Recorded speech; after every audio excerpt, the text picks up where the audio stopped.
Because you do just snap. Right. And if you don't have somebody to pull you in off the ledge a lot of times, there you go, you have it. You know, a lot of times people don't heed the warning signs.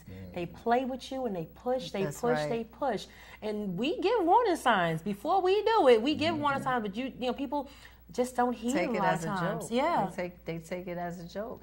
And you know, a lot of men love to see women fighting over them.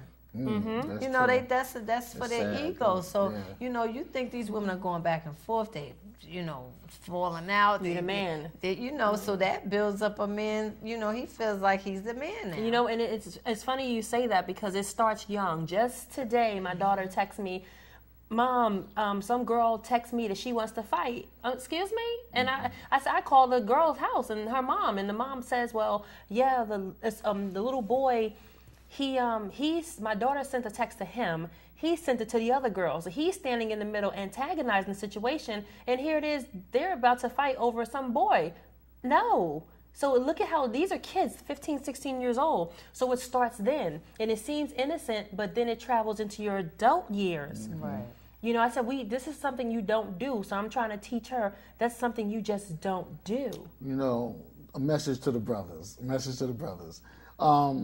Ego, right? If you want to have an ego, I'm going to tell you what I want. When I pass on and the young ones look up at my picture, you know, with my wife and my son, that's what I hope that they'll see. You know, of all the things that we deal with, I want them to say, look, Kamal was a real man. Kamal took care of his family. He was proud of his family. You know, not that I had women chasing after me. Like when you're in the grave and people are giving their testimony about you, you know, you don't want them to say, oh, yeah, he had a lot of women. Yeah, oh, yeah. You know, what's that? Everybody can say that. But to say, like, look, this was the man that my nephew should look up to, you know, my son should look up to. And the young lady said, well, that's how a man's supposed to treat a woman. That's what I want, you know, and hopefully I'll achieve it because this is a hard world. But then that's what makes it even more. When you conquer all of the things that come at you, you know, that's what makes it. Because those are false. Those are feelings that are false sense of pride. You know, that's a false sense of pride when you have a lot of women because you can't naturally take care of a lot of women. The man that can take care of one woman and stay and fight his urges, that's a real man. See, it's hard. Whatever's hard gives you the best reward. It's easy to have a lot of women because you can bounce here to there to there.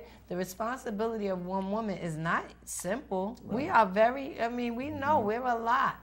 But when you can conquer that, that's where your true sense of pride should come from.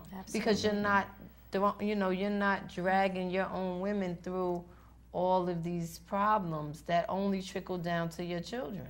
And like we were saying earlier, and this example that we're showing our children. And unfortunately, I mean, the character is Brielle Prescott and her husband, they both were brought up in, broken homes. So he doesn't have the example of what a man is supposed to be. He lives off the example that he's seen. But we have a president now, Barack, and we have Michelle Obama doing hula hoops on the lawn. She's a thick one too. Yeah, that's right. Shout out to those tall girls. And taking, getting the image that we haven't had for a very long time. So it's, we always talk about the same issues, but we may be moving in another direction now. We possibly are. If the more. Now someone said you may have told your son before that he could be anything he wanted, but it was never in history done. So now you're saying something that's real, that is possible. So maybe, a lot of boys will look up to Barack instead of, the hustlers on the street. There's something else to look up to now. So we may be, in a state of revolution. Right, because people have no excuse now. None. And even, people joke, even like D.L. Hughley the other night, we were laughing, talking. I went to one of his shows and we talked, and he was like joking about having a GED. And I said, well, having a GED is not an excuse. I said, in my book, I reveal the fact that I have a GED and I got it when I was 32, and I have one more year of undergrad left and I'm in school now. So it doesn't matter. What kind of diploma you have. It's just hard work and dedication. And you have to be committed and never give up. that your dreams can be whatever you want them to be. It was just, I think in May, you and I had the conversation, and I was telling Erica that, you know, I want to write a book, and it was in May. And it was right before Memorial Day weekend, because the book show was in Memorial Day weekend. Okay. That's right, at the Jacob Javits. And you Okay, said, right. yeah, you was like, oh, look, this is Jacob Javits, it's this weekend. Right. And I went, and I started writing my book, I believe it was in June. And in September, the book is published, my name on it, with an ISBN number. And she told me, so from May to when were you on Michael Baisden? I was on Michael Baisden in August. I sent Michael Baisden one email. Wow. I sent him an email in July, and I said, I'm going to be making an announcement in August. I'm coming out with a book, Pimps in the Pulpit, if you're interested. One thing Michael Baisden said, I heard him on his radio, he said, just because you're self-published, you don't need to look self-published.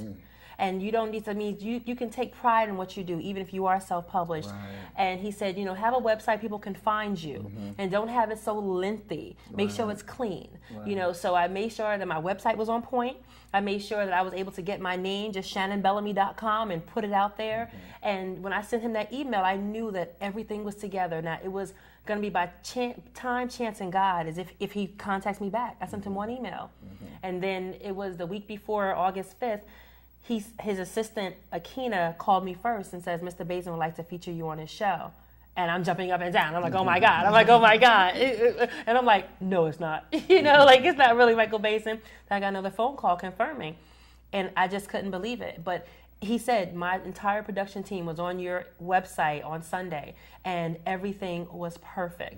And the interview with him was amazing. I was able to watch on my computer. It shows how many people are on it. I had 434 people on my website during my interview with him. Wow. That's major. Yeah, and I had over 150 book sales before my book even hit the street. Wow. Just from going out there and, you know, promoting and marketing. And people always ask me, well, how much money did it take? What was your budget? I can't really answer that question. Right. You know, I was home for a year because I was a flight attendant. My son went into the Marine Corps, so I had to come home and couldn't fly anymore. So I was basically just collecting unemployment and getting child support, and it wasn't a lot, but I sacrificed. No cable, you know, we wasn't watching television, no home phone. We'll do with a cell phone. That's what we need to understand also as a people that, you know, you start from the ground up. Right. You know, it's, yeah. Wrap up song. Go ahead. Sure. I've had, this is my third book, and I self-published initially, and I was picked up by a publisher. And A Woman's Scorn will be in stores November 23rd, and my website is ericaw.com, ERICKAW.com. I love working with professionals. And your website is? ShannonBellamy.com, like Bill Bellamy, but it's ShannonBellamy.com. Right. And mine is UpInTheAtticMovie.com. Up in the Attic Movie. The movie is out right now. Erica Williams has done a dramatic, great performance in it, as always. Oh. She's also in Gold Digger Killer, but UpInTheAtticMovie.com. Yo, it's about the old school 1980s hip-hop era. We're doing it big, all of us. You know, I'm proud of you. I'm proud of you. I'm proud of all of us. You know, and thank you for coming on the Connection Show. Thank you for and let's all having blow up. 2010, let's get it in. That's let's do it again. Okay. One love. Peace. Thank you. The Connection.